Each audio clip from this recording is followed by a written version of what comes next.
I want to start this off by saying, if you're wondering, will I like Jurassic World Rebirth? The opening of the movie really sets the tone for the film. So if you like the opening of the movie, which you've probably already seen most of through the trailers, I think you're gonna like this one, despite the obvious product placement. Welcome back, everyone. I did a spoiler-free review of this a little while ago, and now I am here to talk to you about all the spoilers. A lot of people had some questions, and some of those will be addressed in this review. We're going to talk about the good, the bad, the ugly, the stuff that I loved, the stuff that I thought was fine, and the stuff that I was like, nah, that could use some work. And obviously, the ugliest of them all, the D-Rex. So let's get together and let's break it down. Break it down for me.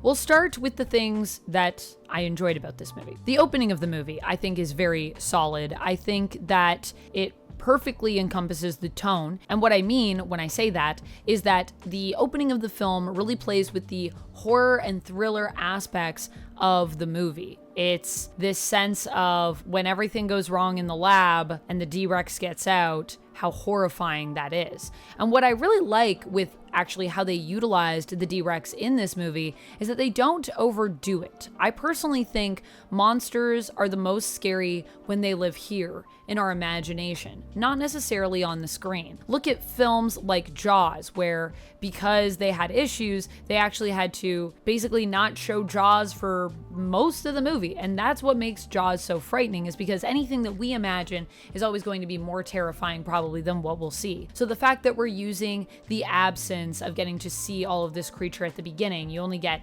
like sort of a hint of the face, the claw. I loved that sense of mystery and that sense of the unknown, which we also get even when the D-Rex comes back later in the film. Now, while you do fully get to see it at one point, a lot of it is playing with the idea of like, you don't know where it is, you don't know what it's doing, and it's lurking in this kind of smoky area where you can't really fully see. Visibility is reduced, which is really horrifying when you have something this big, and when it's something this big that can, I mean, kind of sneak up on you, it feels like, in the movie. I love that sense of it. Something about something giant sneaking up behind you is like really horrifying to me. This is a movie that is paying homage to the original trilogy, the thriller elements, the horror elements, as well as the sci-fi. Even the lab setting kind of gave me more Jurassic Park vibes than it gave Jurassic World vibes, just in the way that it looked, in my opinion. Although I guess there are similarities there. But I think this is a film that is also a spiritual successor more to the Jurassic Park trilogy than the Jurassic World trilogy, which obviously, having David Koepp writing, who originally wrote the first Jurassic Park, and I believe Jurassic Park 2, it makes sense that he would be bringing that vibe back to the franchise. When it comes to the characters in the movie, I actually think for the most part, they're pretty solid. There are some exceptions, of course, but overall, I would say I really enjoy Zora, who is played by Scarlett Johansson, Duncan, who's played by Mahershala Ali. I feel like they both did a great job. I think even Jonathan Bailey as Dr. Henry Loomis is a cool character, and what I like about these characters is that they feel grounded, they feel well-rounded, and I didn't mean for that to rhyme, but it did. And they also feel like they have a backstory. They have something that they're bringing with them into the movie. Now, I have thoughts about how those backstories are communicated. We'll talk about that a little bit later on. There were like some minor issues, I guess, that I had with some of the characterizations. I do feel that Jonathan Bailey is kind of forced to be a little bit more of like a nerd, like a typical nerd as Dr. Henry Loomis. He's got glasses, and, you know, he loves dinosaurs.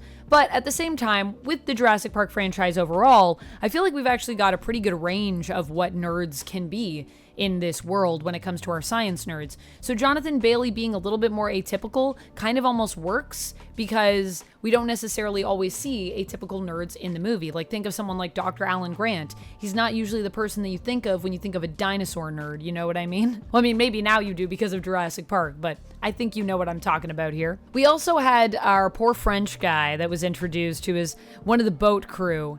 I knew these characters were going to be in trouble, the characters that we just were introduced to on the boat, who were never specifically introduced by name. They're just there. They're part of, you know, Duncan's crew. I was like, oh no, they're going to die and it's going to be awful. And it's true. They did die, and it was awful. And French guy had it the worst, but you know what? He gave his life so that other people could live. He was the character that sacrificed himself to make sure that Loomis and Zora were able to get the extraction from the egg, get that DNA, get that good old dino juice so they could get that cure. I think they should name the cure after French guy. I don't remember his name, but I'm pretty sure he had one. I think the other thing that I really like about our ops team here is that they have elements of characters that are from Jurassic Park. None of them are carbon copies, and something that I do feel that the franchise does a good job of throughout all of the movies, even in World, I think, is that none of the characters really feel like they're ever carbon copies of anyone. Each character is themselves, although they might have elements that are inspired by characters that came previously. The acting throughout the movie, I think, is really well done. In particular, our sort of main three cast members, Scarlett Johansson, Mahershala Ali, and Jonathan Bailey, I think really make this movie very watchable and really draw you in whenever they're on screen. Jonathan Bailey, particularly as Dr. Henry Loomis, has some really important dialogue where he talks about this idea of survival and about how as humans we're actually like the smartest, but in a way we're also kind of the dumbest, and how survival isn't necessarily even about brain power, because although we are super smart creatures, we have literally doomed our own planet, and we probably have less time on the planet than the dinosaurs will have because we've messed with stuff so much because we're so smart. This idea of like humans create their own problems and basically will be our own ending will be because of us, which, yeah, I agree with, and I think is some important themes. And the way that those lines are also written, I think, is fantastic, but also the way that they're delivered really brings it all home in terms of you allowing to connect with those themes. There are also some callbacks to the original trilogy in terms of just what we do with these characters in a way that is so satisfying. And you know what I'm talking about. I'm talking about the deaths. So when it comes to the ends of some of these characters, some of them just meet their ends horribly, as it should be, because these are giant dinosaurs, okay? We're going up against the three largest species, so you would hope that the deaths would not be, just that's it, that person's gone. And no, everyone that meets their end here, it's pretty awful. And the worse the character is, the worse the demise will be. That's the other thing, which is something that I always love because it feels karmic in the movie. When you make me hate a character like Rupert Friend's character, Martin Krebs, who is the basically Big Pharma rep that's with us. Of course, when we met that character and saw how scuzzy he was, you're like, this guy's gonna die horribly, right? As soon as he handcuffed that briefcase with all the dino DNA to his wrist, with all the dino samples to his wrist, I was like, oh yeah, he's going down terribly. And he did, and it was very satisfying. But even the death with our poor French guy, he ends up getting gobbled up after he almost made it to the top on his line, climbing back up. He gets gobbled up like fully, and you get to fully watch his mangled body sort of get devoured. He didn't even deserve that, honestly, that guy, but it was still terrible. These should be terrifying things. These are terrifying creatures, and that is what makes, I think, Jurassic Park work so well. So I like when they're willing to go to that level to show us just how brutal the deaths can be. But the other thing that I love is that it's not just about people meet their ends, it's also about the tension of the moments that lead up to potential and sometimes no death, which we see as well with the family. We are sort of going back and forth between our ops team and the Delgados, who's a family that went sailing. It's a father, his two daughters, and one of his daughter's boyfriend who's with them, Xavier.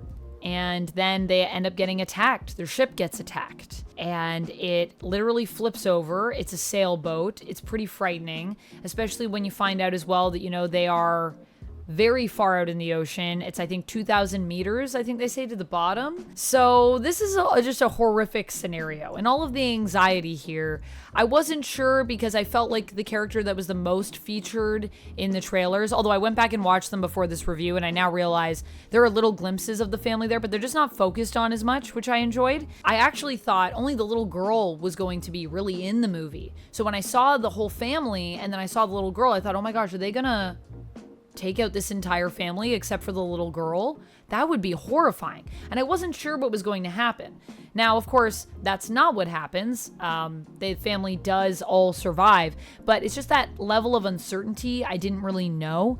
And I mean, maybe if I paid closer attention to the trailers, I know that they obviously have other things that they have to do in the movie, like the whole raft and the T-Rex bit. But I mostly focused on the little girl. I think the trailers really mostly focus on the ops team. However, at the time of this recording, there have also been videos about the Delgados just as a family that have been on the Jurassic World YouTube page. So maybe that was spoiled for you, but I hope it wasn't, because I thought it was a fun surprise that the family was such a big part of the movie. Although I do have some issues with the family, but we'll talk about more of that later. I thought that all of the actors did a good job, and I thought that they were well integrated into the film. I really like the concept of mutated dinosaurs in this, but I do wish that that had actually been more of a surprise for us, because it's introed to us at the beginning of the movie, and I've also seen footage that has shown references to mutated dinosaurs. Obviously, we know about the D-Rex. That was part of all the promotional material and all that stuff. I wish that that had actually been a surprise. Maybe you show like a little bit of the D-Rex because you got to have that for marketing. But I think the idea that it was literally an experimental site where they were combining and making hybrid dinosaurs and like these horrific monsters, that could have been a fun surprise for the audience. So yeah, I would have loved to discover that with the characters. I think it would have been terrifying. It would also make when the D-Rex comes out at the end and that reveal a lot more spooky as well too. When it comes to the Jurassic Park theme, we do actually get some of the original score in the movie that I think is, for the most part, pretty well utilized. There is one moment that I really liked, and then there's another moment that I didn't like as much. The moment that I really liked is the one with Dr. Loomis, and he's touching the dinosaurs, and they're going to get one of their samples. And this is, of course, from our dinosaurs that are on the land that are, you know, herbivores. So herbivores are always nice. We don't have to worry about them attacking us, which I think is actually a little weird, because herbivores could still kill you, by the way. They might not eat you, but they're big, so they could just step on you. But anyways, Dr. Loomis is like connecting with the dinosaur, and you know, he's just in awe of the fact that he gets to see this species, and it's a very easy sample pull for them. And we just get this moment where he's touching the leg and looking up, and the theme creeps in, and it's very emotional, and I even felt emotionally moved with his character, so I thought that was pretty well done. We'll talk about the one that I didn't like as much when we get to the negatives, which is coming up soon. I think that the trailers for the most part were pretty good because they didn't give too much of the movie away.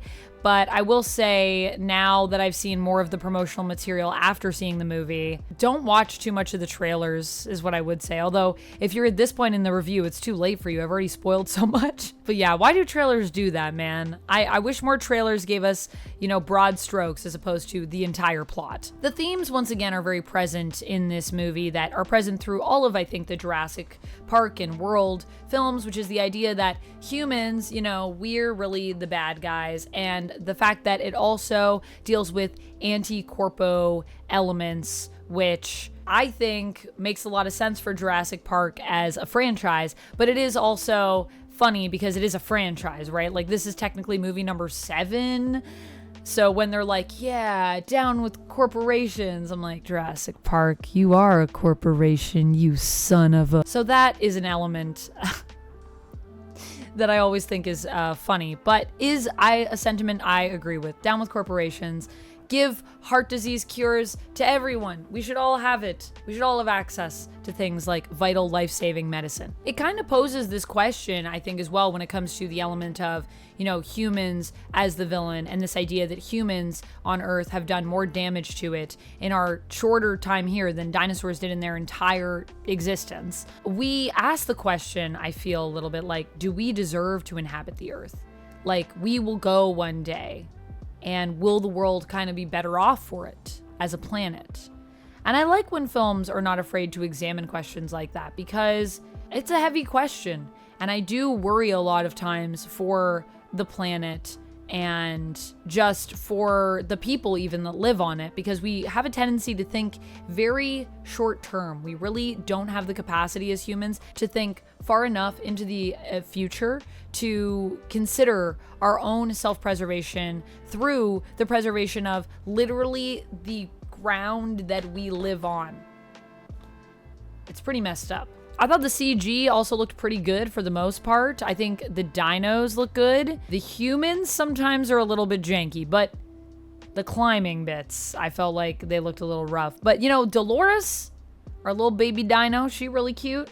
And all the other dinos, I thought they did a pretty good job on that. So once again, CG doing pretty good for dinosaurs, which is, you know, what I expect from a Jurassic Park film. The cinematography is nothing to write home about, but it is very solid. And I think a testament to it in terms of the editing as well is that the action sequences feel very clear. Even though we have, you know, cuts and things like that, it's very easy to understand narratively what is happening, and you don't get lost in the action. None of this shaky cam and none of these fast, rapid cuts that are just cutting away where things lose all sense of reason. So let's do a little transition now into my issues with this film. I think that some moments of dialogue are really solid in it, but the biggest issue I have with the writing is just that the plot, there are moments that feel very obvious, where it's like, now this is the conversation where Zora and Duncan are going to sit down and talk about their past so that we can feel connected to these characters. That's what this scene is for. We have a scene as well with Zora and Henry where they're connecting on the boat. That's all supposed to be about building up this relationship between them so that when Henry later suggests to Zora, we don't have to maybe give the samples over. Maybe we could just release the cure to the world for the goodness of what it'll do instead of making a ton of money and giving it to this one company that's going to rip everyone off and charge them way too much for life-saving medication. We're building all of that so that when that moment comes, it's something that Zora actually considers, because now these characters are connecting. So there are just building blocks in the scripts that are scenes that you get a sense for, like, oh, this scene's here to establish this. And that is the part that I feel is not as strong. And that deals with some of the story structure and just some of the ways that these scenes and these elements of storytelling were approached. I think there are more creative ways we could have conveyed, for example, the backstories for Zora Bennett and Duncan Kincaid. A lot of it feels like it's veering into the tell instead of showing, when, of course, the rule of film is always show, don't tell. However, I do feel, like I said earlier, that the idea of what happened to Duncan's son, this element is something as a mystery we don't really quite know. We just know something happened and he died, and we just get his picture. That is what I would have liked for basically all the characters, to be honest with you. My other thing is, I like the family in this. I like the Delgados. I think that they're well done, and all those characters also feel very well-rounded, to be honest with you, but I don't think they're necessary here. Like, I feel like we just have them because we have to have, like, kids in the movie, and that's another thing, that it just feels like it's there to serve a purpose for marketing as opposed to being there because there's something specific we're trying to say. I do think that Xavier's journey in the story, this idea that he's kind of a lazy boyfriend and the dad doesn't like him, and then we realize that, you know, Xavier maybe struggles to do well at things because he just doesn't think he's good enough. He has, like, major self-esteem issues. I thought that was a little bit of depth that I really liked, but do we actually need the family to be here? Like, not really. I think the ops team is actually more interesting. I also feel like the movie suffers from too many callbacks to the Jurassic Park franchise. There's the 10,000 volt sign, and that's like a little thing, but it comes later in the movie after we've already had like a T-Rex sequence. And it's like, you got to get the T-Rex in there. We already had a scene with the kids sort of snuggled up to the dad and sleeping on his shoulders that basically is a one-for-one pose from Alan Grant with the kids in Jurassic Park. We have the scene where they're sneaking around inside the convenience store, which echoes the scene with the raptors in the kitchen from Jurassic Park. So there's a lot of stuff that just feels like it's callbacks. And then the one that topped it off at the end for me, where I was like, oh, I can't believe you went there, was Duncan at the end with the flare and the whole idea that the D-Rex can't see you if you don't move, and that it's attracted to light. And so we have Duncan literally almost saying verbatim lines from Jurassic Park as he attempts to draw the D-Rex away from the rest of his team. That was when, for me, I was like, okay, you really overstepped there. You overstepped a bit, but I'm gonna forgive you because I like the rest of this movie, but it's a bit much. You know, it is giving a bit of Alien Romulus with aliens where I felt like they went too far. Although I at least think that Rebirth didn't go as far as Romulus did. I think Romulus did overstep, and this is like, we overstepped a bit, but it's still forgivable. It's not too big of a cinema sin. So the theme placement that I thought was weird in terms of the Jurassic Park theme, by the way, is while Scarlett Johansson as Zora Bennett is talking to Dr. Henry Loomis, Jonathan Bailey's character, about, you know, she's staring out at night into the ocean and he's asking what she's thinking about. And she says that she's, you know, thinking about basically her last mission, and we find out that her friend Booker died on that mission. She's talking about how maybe she has some PTSD and she shouldn't have come back to a mission so soon. And just slowed down, the theme is like kicking in and you're like, what? Why is this playing now? Didn't her friend die from like a bomb? Like what? So that's weird. But I guess it's maybe supposed to be the connection between Henry and Zora. I don't know. But it was strange. I just wish overall that this script trusted itself to just do its own thing a little more. I think there are moments where it relies on nostalgia when it just didn't need to. It could have just done its own thing. I think it's an interesting enough story. I like some of the sequences in it.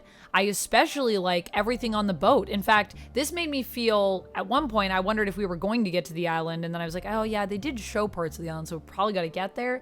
But I kind of wish we had just stayed on the boat, because I feel like an idea of a movie that's just on the boat where you're dealing with dinosaurs in the water would be really scary and really interesting. Overall, I'd give this movie a 4 out of 5. I really liked it. I thought it was a good time. I thought it was fun. Obviously, I do have issues with the movie, but nothing that is so bad that it breaks like everything. It's still a good time. And I think it's entertaining. I think it's well acted. And I think that the CG is quite good. And there are some good action thriller sequences in here as well. I liked the design of the D-Rex. So overall, yeah, I'd give it a 4 out of 5. I hope that if you go to see it, that you see it in theaters and you get to see it on a big screen, big dinos on a big screen. It's a fun time. And I hope that you liked it as much as I did. But you can make your own judgment call. And you probably already have if you've watched this entire spoiler-filled review. Let me know in the comments what you thought of the movie. Did you like it? Did you not like it? Why? Why not? You know, where would you rank it amongst the other Jurassic movies? And, you know, do you prefer Park or do you prefer World? Or are you more here for what they're doing with Rebirth? Let me know your thoughts. I'll see you down there, friends. And until next time, as always, stay nerdy. Bye! Also, if you like when I review stuff, check out this video.